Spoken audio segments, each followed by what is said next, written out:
Hello again. The subject of our talk today is understanding and managing stress, and in which we will try to answer the following important questions. The first question we'll try to answer today is what is the main difference between stress and challenge?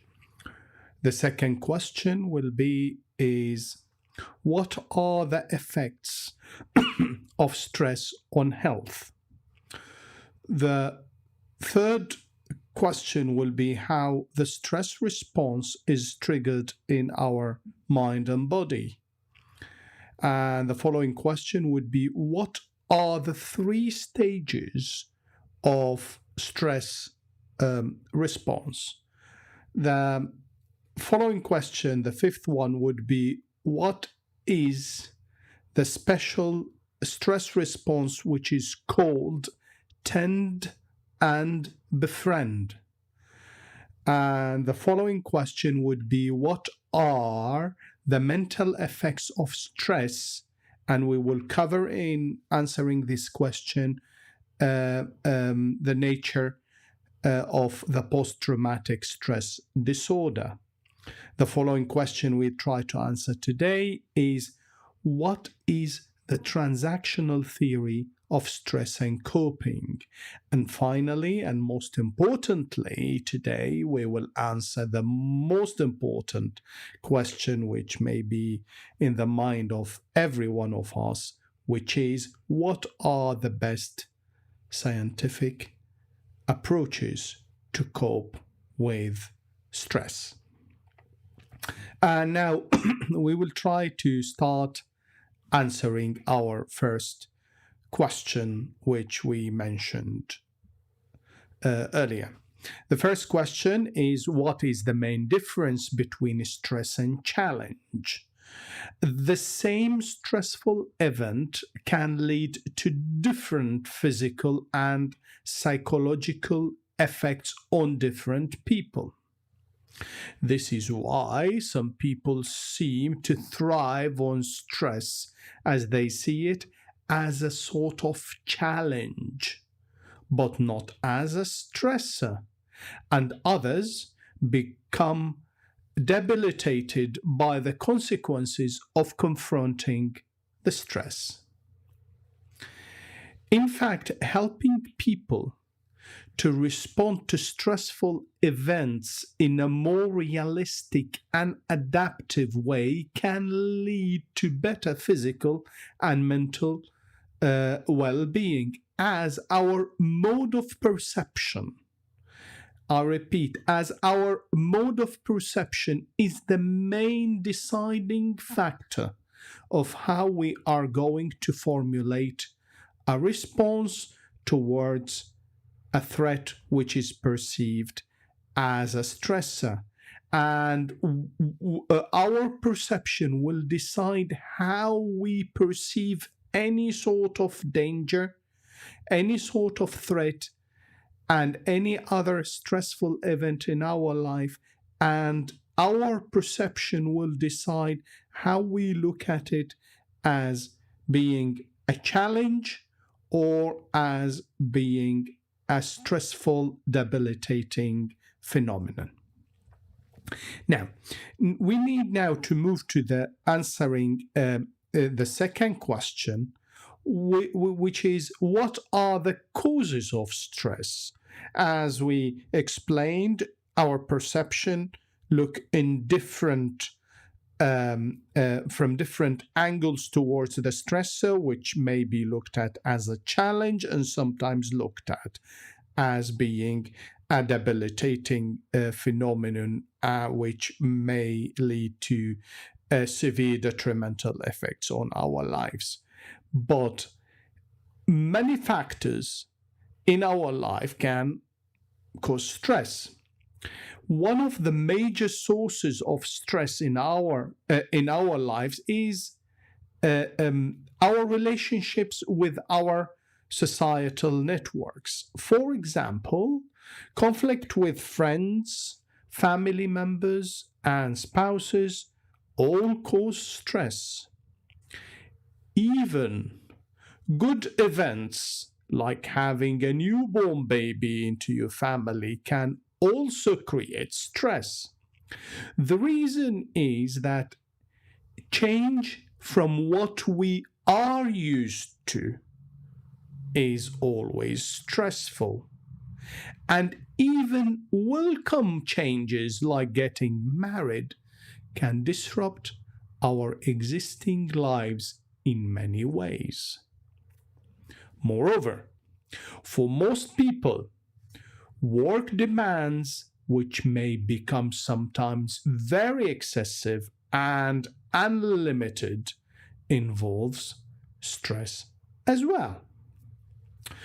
And beyond our immediate personal and professional environment, factors within the broader environment also contribute to stress. This can include long-term stresses, such as living in a community with high levels of crime, noise, or pollution. It can also include short-term events that can be particularly stressful, such as natural disasters, which will increase in frequency and magnitude all around the globe in the very near future due to the looming catastrophe of a climate collapse, which is called climate change by its climate catastrophe and collapse, as a result of the uncontrolled global CO2 emissions and the shameful reluctance of humanity to tackle this crisis urgently. So in the near future, we will see an increase in the frequency and magnitude of these phenomenal stressful events which will come and in parallel with the disastrous climate catastrophe we are about to see in the following few years. Now, going back to the subject of our talk today, we need now to answer the important question of what are the effects of stress on our health. Well, all of us know that stress is not good for our health, but we will go deeper. Regardless of the specific factors that are causing stress, stress can be directly damaging to every part of our body and mind. People who are under stress have a greater risk of developing many different illnesses and diseases, including peptic and duodenal ulcers, diabetes, osteoarthritis, gastrointestinal disorders, such as irritable bowel syndrome, which is known as IBS, in addition to asthma, headache, including migraine, hives, back pain, and most importantly, stress is closely correlated with increased incidence of cardiovascular diseases, including high blood pressure, which is called the silent killer, and coronary artery disease, which increases the risk of having a heart attack and sudden heart arrest. In some cases, experiencing stress may lead to potentially fatal consequences. For example, stress-induced cardiomyopathy refers to a medical condition first observed in the early 1990s in which a person shows the typical symptoms of a heart attack after a stressful experience. This condition, which is a very unique one, which is informally known also as a broken heart syndrome, is brought on by a surge of stress hormones, leading to severe chest pain and trouble breathing, which are the main signs of having a heart attack. However, these symptoms are triggered by an intense physical or emotional event, not by a clot that blocked one of the coronary arteries in the heart, or by a hemorrhage in one of these coronary arteries in the classical type of heart attacks. In some cases, broken heart syndrome can be fatal. In 2014, a study published in the Journal of the American Medical Association found that people aged 60 and over who experienced the death of a spouse were 2 times more likely to experience a heart attack or stroke in the month following this loss than married people who did not experience this kind of tragic loss. Now, we will move to answer the following question we discussed in the beginning, which is how the stress response is triggered in our body and mind. In the domain of stress, there has been always an evolutionary problem within the human species, bodies, and minds. And this evolutionary problem stemmed from the fact that our evolutionary body's natural physiological stress response is designed to help us to respond to extreme life-threatening situations, like when a person is being chased by a hungry lion, or in a terrible situation like a combat during wars. Nonetheless, this evolutionary, natural, physiological stress response, which is an essential part of how our brains are hardwired, is not helpful always in the environment which is rich by the complexities of our modern life.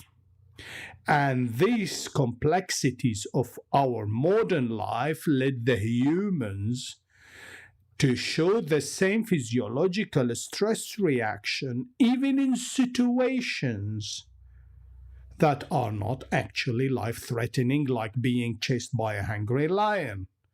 But we show these situations in simple situations which are maybe not easy to be handled, like excessive demands at work or difficulties in maintaining smooth relationships with family members or friends or co-workers. In fact, the physiological stress reaction happens unconsciously when we are faced with these non-life-threatening scenarios, even when this response would not facilitate the resolution of the problem we are facing by any meaningful sense. So we the humans in our modern life, we use the same physiological responses we inherited from our evolutionary root, and we use the same physiological response that our ancestors, the hunter-gatherer ancestors, used. And what was suitable and very important for their survival during the evolution phase of our race, the Homo sapiens, may not be helpful in our modern complex life scenarios.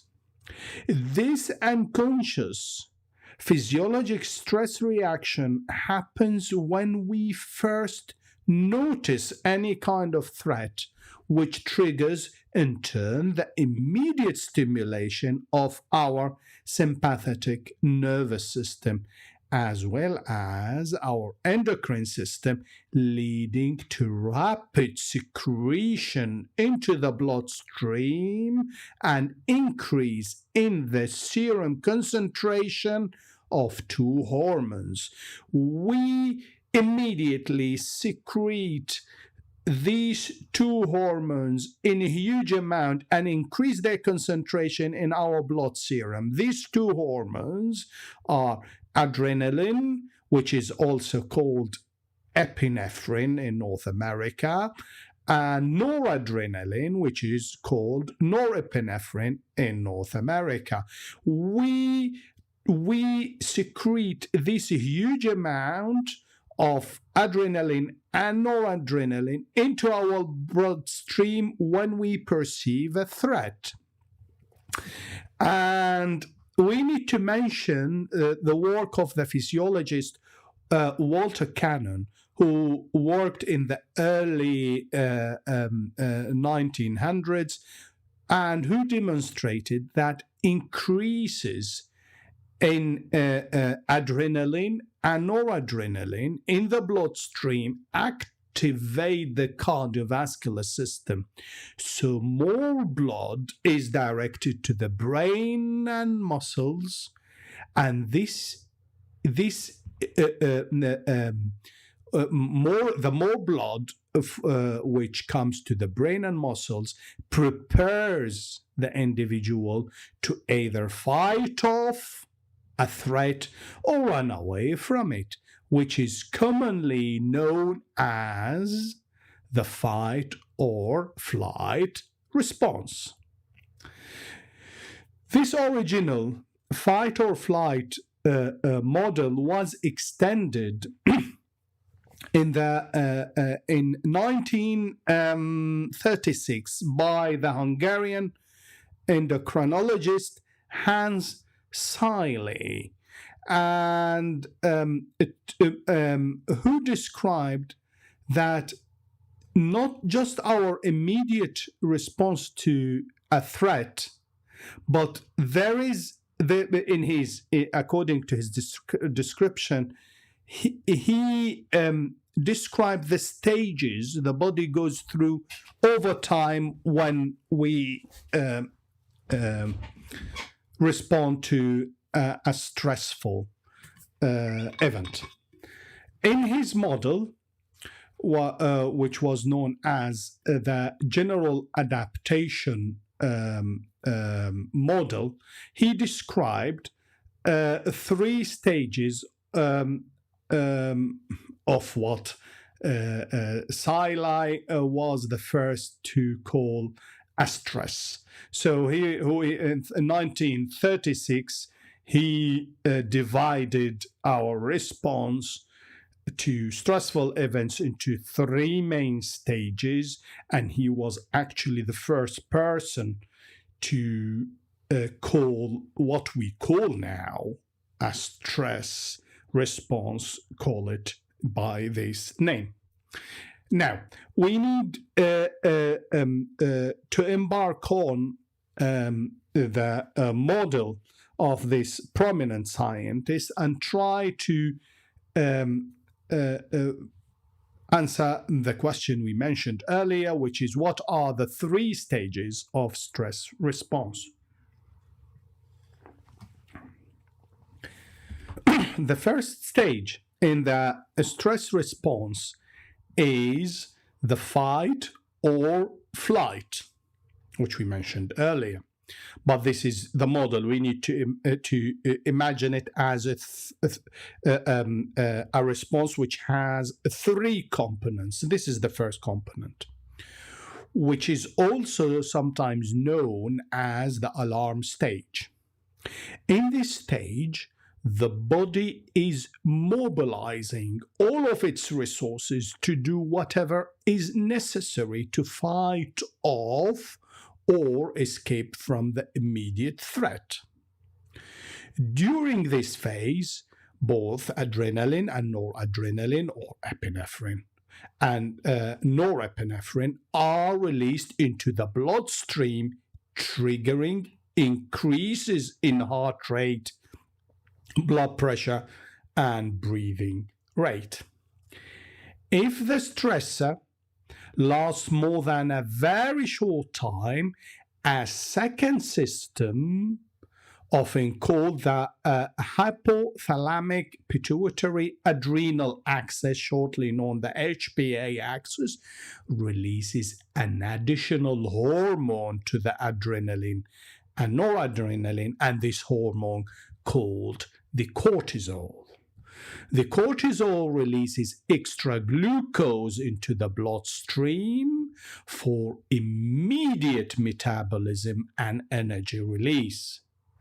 Moreover, cortisol is also involved in stopping or slowing down almost all the physiological processes in the body that do not help fighting off an immediate threat or fleeing from it, such as it slows down or stops completely all the non-essential physiological processes for fighting off the threat or fleeing from it, such as digestion, reproduction, and even the functionality of the immune system.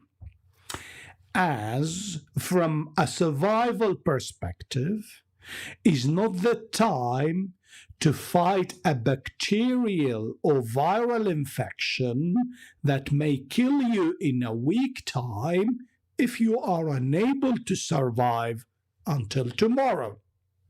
So it slows or stops completely anything which cannot participate in the immediate and necessary survival reaction of fight or flight. Now, after the alarm stage or fight or flight stage, the second stage in the model is the resistance stage in the model of how we should look at the stress response. The second stage of the stress response after the fight or flight, or we call it the alarm stage, is the resistance stage. During this stage, the body releases less of the alarm stage hormones in response to the threat. So they will remain they will remain active, and the body will keep secreting them, but at a lower at a lower pace, and they will be secreted in less quantities to the bloodstream. In the resistance stage, the heart rate, blood pressure, and breathing are all still elevated to help deliver oxygen and energy quickly throughout the body, but they are subsiding. Imagine you escaped from the hungry lion and you managed to hide under a tree, but you still don't know if the lion will track your smell and come catching you. So you keep your body in an alert situation. You're trying to recover your energies, but you're still alert and ready to act and go back to the fight or flight. That's how the resistance stage can be imagined. During this stage, as we mentioned, non-essential functions such as digestion, growth, and reproduction may resume, but only partially, not completely. This is how the stress response manifests itself to like many typical daily life stresses, like covering an absent colleague's work in addition to yours at your job, having a conflict with a friend, or getting stuck in traffic. We show these stress responses in our daily lives, but that's the nature of our daily lives. We are not chased by a hungry lion in our daily lives. That's what for us looks as difficult to handle situation. We use the same brain of a hunter-gatherer and the same hardwiring, which did not change at all from the hunter-gatherer brains, although their brain sizes seem larger, which may lead us to presume that they were more intelligent, and actually they were using their brains to acquire many skills, and that is completely different from our highly specialized modern life. In other words, we use the brains and the hardwiring of our ancestors to handle our daily lives, and we show the same alarm stage and the same resistance stage signs and symptoms in our body and in our mind. But actually, these situations are not life-threatening as they were in our ancestor lives, where they needed these stress responses to survive and face these threats. However, which is a big however, when we use the same stress response in our daily life, the same stress response of our ancestors, which had emerged to help our ancestors to survive their difficult challenges and struggles to keep alive. We use them sometimes, and we show the stress response continuously. In fact, sometimes the stresses which we perceive as stresses, like a conflict with a colleague at work or disagreement with your boss, this is stress. And the stress response we show can continue over a long periods of time when the stressor in the form takes the form of a continuous threat or a perpetual struggle in our daily lives, the personal, the private, or the professional one. This could include many examples, as the stress of living in poverty and not being supported adequately by the society, as well as the constant interpersonal conflict, like the unhappy marriage or intense work pressure. It's a very long list of potential stresses which may lead this stress response to be continuous. Now, we mentioned the alarm stage or fight or flight stage, and the second one is the resistance stage. And now we need to touch on the exhaustion stage.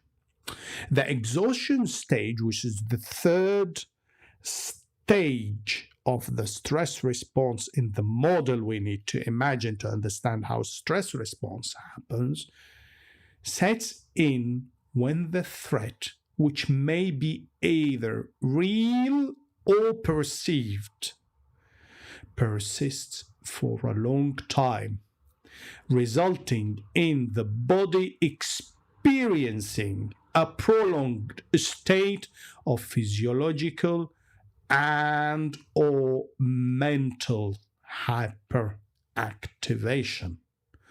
In the exhaustion stage, the bodily maintenance operations in the body, in the brain, have been delayed so long in response to stress that the body started to experience extra wear and tear in multiple systems, including the cardiovascular, neuroendocrine, and immune system.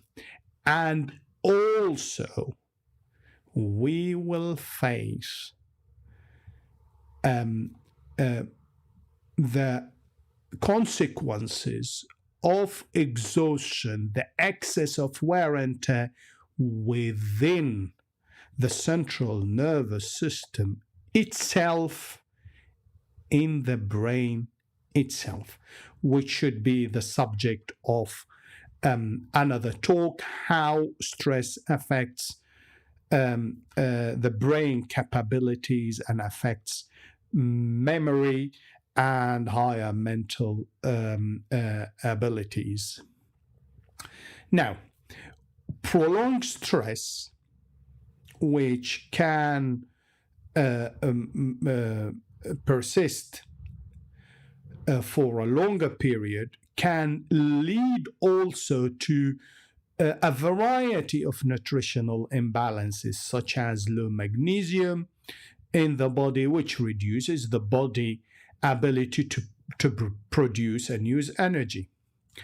And also, as the body during the stress response has been delaying all and limiting all the essential processes to replenish the required resources to keep the body working, such as digestion, then the imbalance in nutrients in the body will be exacerbated further, and which in turn increases the risk of developing an infection or disease that the body would otherwise typically be able to fight off.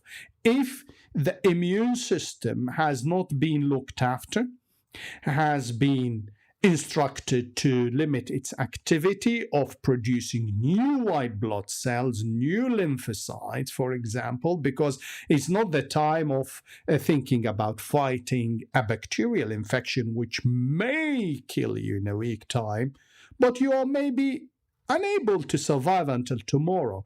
But this suppressed immune system, if you manage to escape from the lion, your escape will take like maybe half an hour. And then your immune system will recover and you go back to your normal life. But if it's a perpetual, stressful life, continuous, stressful cycles, non-stopping, then the immune system will not recover, and your body will be in a compromised situation, and you will not be able to fight a bacterial or a viral infection as you otherwise would be able to do so in normal situations. However, this phenomenon of compromising the immune system has a very tragic consequences and detrimental effects on our health. I will mention that during times of stress, most people stop engaging in behaviors that actually promote health, such as exercising. They may also start engaging in behaviors that hurt health, such as eating more high fat and sugary foods, and drinking alcohol, getting less sleep, and so on. These behaviors in turn exacerbate the weakening of the body immune system, which in turn increases the risk of developing cancer, especially when our bodies in our daily modern life are bombarded on daily basis by nasty cocktails of modern life pollutants and unlimited number and amount of carcinogenic man-made chemicals, including thousands and thousands of nanoparticles, herbicides, pesticides, and the like, which this subject should be covered in a future talk, because it's very essential how these man-made chemicals are compromising, are limiting our body's abilities to fight off foreign bodies and increasing the risk of developing cancer, which is becoming a global epidemic, as we know from reading any newspaper or listening to any news program these days. Now, I need to come to answering the question which we mentioned earlier in our introduction, which is, what is the tend-and-befriend stress response? It's my favorite when it comes to the stress response. More recent findings in the field of human neurophysiology have led to important updates to our understanding of the stress response. For example, in Cannon's original fight-or-flight model, which has been developed in the 1900s, this model was updated to include another response in addition to fight or flight, fight the threat or flee from it.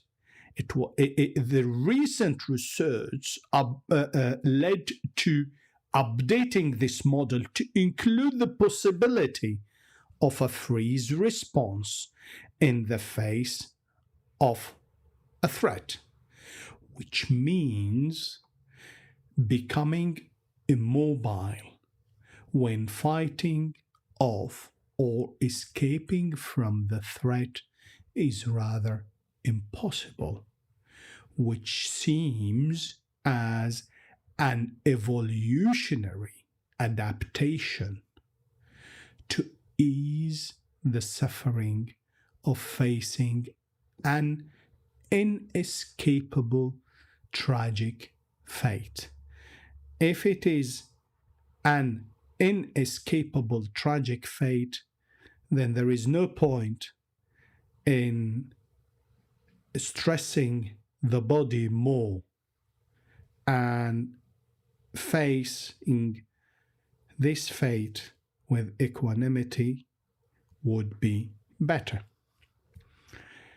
Moreover, neurophysiologist Shelley Taylor published a very important paper in the year 2000 that shed a light on another approach. So now it's not only fight or flight, but we have freeze response. This paper by Shelley Taylor shed a light on another approach to managing stress, which involves connecting with others when fighting or fleeing from the threat is not feasible. This special type of response, which is, in my opinion, is an extension of the freeze response we mentioned earlier. This special type of response, which involves connecting with others, was called tend-and-befriend. And it was based on a review of rodent, primates, and human studies showing that evolution had led to a unique gender differences in the stress response between males and females. In her review, Shelley Taylor noted that fleeing from a stressor would be less viable for a female who is nursing or taking care of an infant or a group of infants. Therefore, the freeze response in this scenario needs an expansion to include what we call the tend-and-befriend element to ease the emotional and physical pain of facing what is perceived to be, as we said, an inescapable tragic fate. Furthermore, Shelley Taylor also pointed to empirical research showing that during time of stress, women prefer to connect with other women in addition to their children, whereas men prefer to be alone.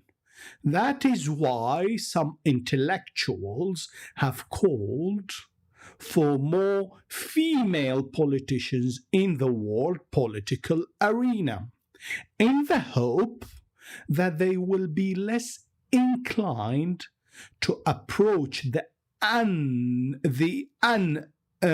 unlimited stresses environment of politics with fight or flight response, but rather with tend-and-befriend approach, which may be essential to avoid the risk of descending towards a nuclear catastrophe, a nuclear Armageddon, or a nuclear winter because of the contemporary world male politicians who do not know other than the fight response. They don't know flight. They know only fight response when it comes to settling their disagreement or differences. So I agree with those intellectuals who want more females politicians. Ideally, all politicians should be females in the hope that they will treat their citizens with tend-and-befriend and treat the world with tend-and-befriend and save us from the risk of losing our beloved earth and beloved home, which we do not have any other because of these male politicians who always use or the first word in the dictionary when they're facing stresses is fight, fight, or fight. Okay, now I need to move on now to answering the other question which we listed in the beginning of our discussion, which is what are the mental effects of stress and what is the post-traumatic stress disorder, which is a very common problem. The scientific evidence is clear that stress can lead to serious and lasting mental effects, including fear, anger, anxiety, sadness, and intense sense of loneliness. Following a trauma, such as serious injury or sexual assault, the mental effects can be even more serious. Effects can include intrusive thoughts, difficulty sleeping, and feeling of numbness and dissociation. All of these are the mental consequences of facing a severe stress. When these reactions, any group of these possible reactions occur immediately after the event, or at least within the first month, it is known as acute stress disorder. When the reaction lingers longer than a month, or first emerge more than a month after the event, the disorder is known as post-traumatic stress disorder, or commonly known as PTSD. Although many people who experience an extreme event develop disruptive symptoms, these symptoms typically fade within days or weeks. But for people with PTSD, these symptoms continue for more than a single month and can become chronic, causing significant distress and difficulty functioning in daily life. They can include severe anxiety, feeling on edge, bursts of anger, and constantly reliving the event through memories, flashbacks, and nightmares. Now, we need now to move to answering the other question we listed in our list of questions we're trying to answer today, which is what is the transactional theory of stress and coping, which is related to PTSD.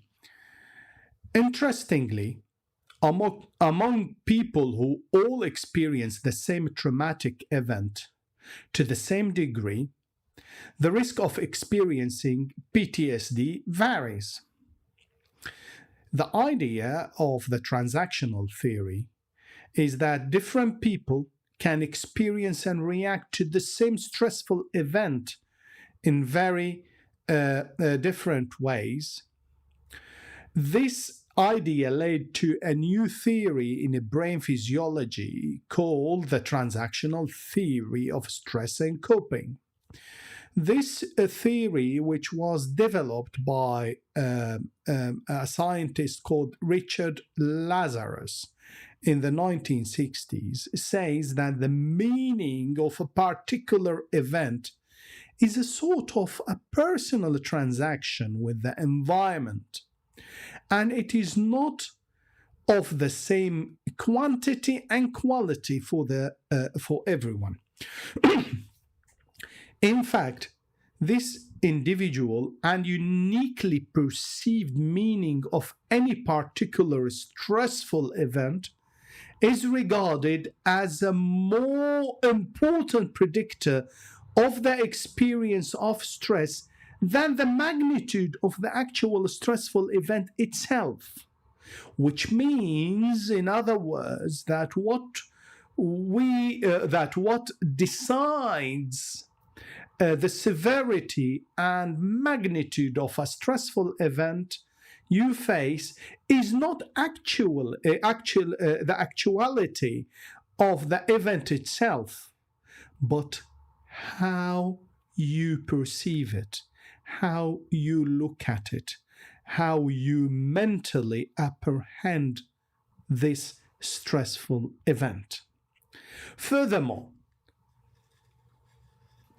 according to this theory, the amount of stress people experience is based on their assessment of two factors, which are two factors. The first is their assessment of the stresses, which is called the primary appraisal. They assess what is the stressor, as well as, which is the second part of their assessment, which is the assessment of the resources they have to cope with this stressor, which is called the secondary appraisal.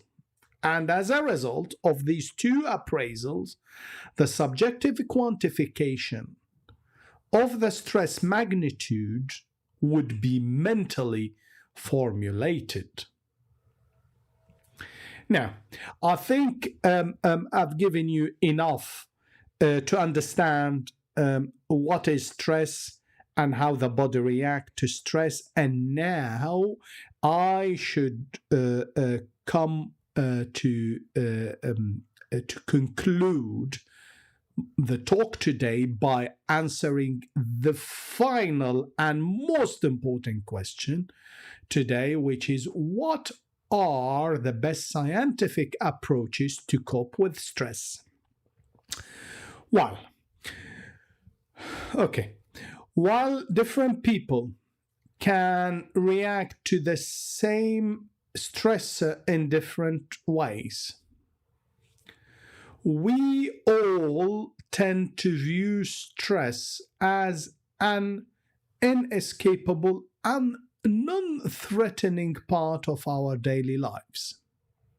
However, for some of us, stress can be seen as invigorating and energizing, as stress for those people gives the body extra energy through the increase of stress hormones in the bloodstream, adrenaline, noradrenaline, and cortisol, as we mentioned earlier, which in turn for those people boost their body's ability to respond effectively to various daily challenges.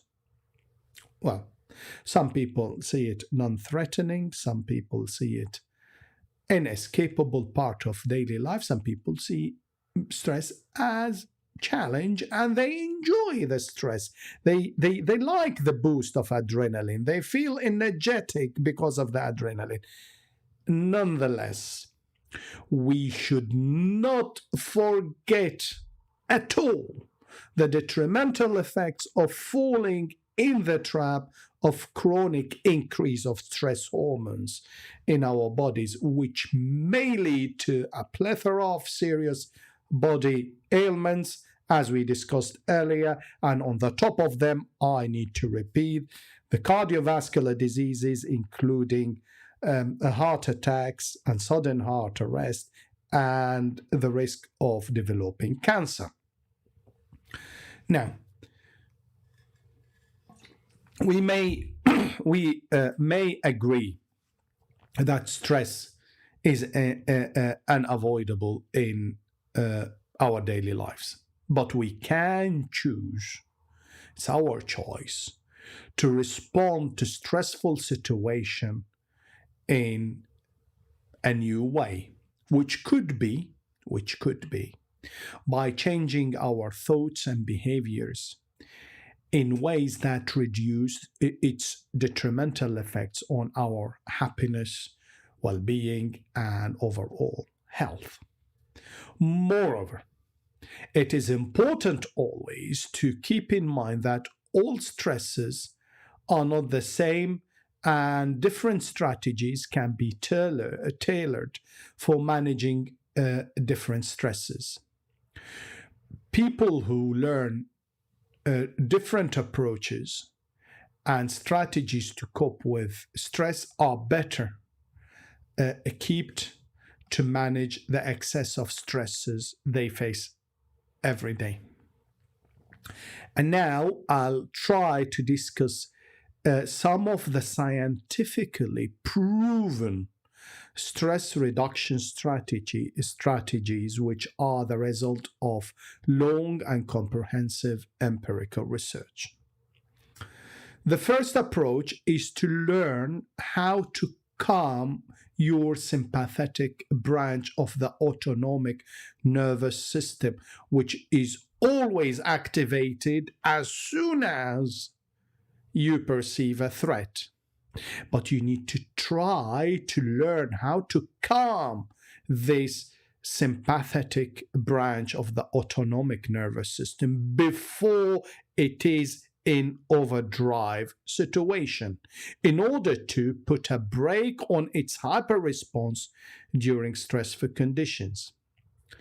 As we learned earlier, stress leads to bad health outcomes because precisely it creates physiological arousal and increases the level of cortisol, which exerts additional wear and tear on the body and suppresses the immune system. A countermeasure to tame the sympathetic branch of your autonomic nervous system can be relaxation techniques like deep abdominal slow breathing. And this deep abdominal slow breathing involves learning how to breathe from the diaphragm in a manner that leads to the expansion of the belly, the tummy, but not the chest. Chest breathing is essential part of fight or flight. Abdominal breathing, which is taking breath and breathing from the belly, the tummy, is a relaxation, is a counter measure to the fight or flight. I'll try to explain how it works briefly. In abdominal breathing, the bellies move upward and inward. And when you inhale and exhale, should be about 4 fingers. So the belly should move upward and inward about 4 or 5 fingers. The chest should not move by this distance, or ideally it should be not moving at all. So the diaphragm would be extending your belly. And ideally, while you're practicing a deep abdominal breathing, you should try to inhale from your nose and exhale from your mouth as slow as possible. Slowly take the breath from your nose and exhale from your mouth. You may need to aim for about 20 to 40 breathing cycles to be successful in taming your sympathetic nervous system. Likewise, you can try the techniques of progressive muscle relaxation and meditation, which may need extensive demonstration to understand how they work. Therefore, I leave these two techniques, progressive muscle relaxation and meditation, to you as a homework to read about them. And these techniques, along with deep abdominal breathing, may be very helpful in terminating the fight or flight response in your body and break the vicious cycle of chronic stress. The second approach, a scientific approach to cope with stress, is try to modify your mindset for perceiving stress. We mentioned this point at several phases of our talk today. It is always helpful to try to save one's real stress response for things that are literally life or death, and not the relatively small hassles of the daily life. This requires changing of your definition of what really matters in the grand scheme of your life and what is trivial and will not be remembered the following day or after a year. One technique is it's called the time flight. If you see a stressful or a stressor coming and you are going to face it, you may need to imagine yourself traveling in time, like 2 or 3 days forward. And then after 2 or 3 days' time, how are you going to look at this event? Will it be essential? Like if you're struggling or stuck in a traffic jam, will you remember this?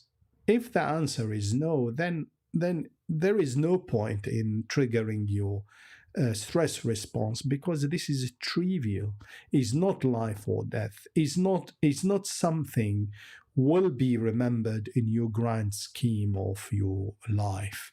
So that is how you can try to modify and reorganize your mindset for perceiving stress. The third approach to reduce stress is to widen your social support network. I'll repeat it.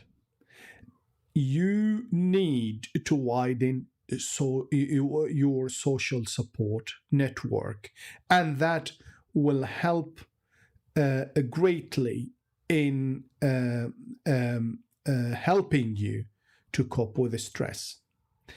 In fact, you need to have good friends with whom you can share and ventilate your stresses, and they can do the same with you.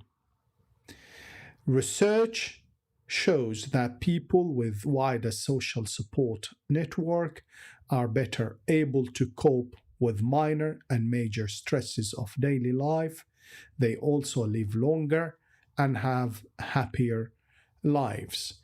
And I'm sure that some people who think that individuality is the supreme motto of their life will not like this principle, but all the scientific research points to the fact that human beings are social animals and they need to be active members within their society, and the society is the only or the strongest support for their mental health and well-being. And maybe it would be prudent to try first, if somebody suffers from chronic stress and perpetual vicious cycles of stress, to widen the social support network, and by this, it will be the first step towards reducing or breaking these vicious cycles. The fourth approach for reducing stress we will discuss today is trying to look for any silver lining. In other words, try to be positive. It is possible for us to think about moderate level of acute stress in a new, more positive way, which can be like looking at them as a sort of new challenges from which we will gain experience and strength, contrary to perceiving them just as exhausting and debilitating events. The process of positively reframing stressful situations to find something positive in them cannot happen automatically, but it may happen successfully and become easier with a regular, deliberate effort to maintain this positive reframing perspective when it comes to perceiving stress.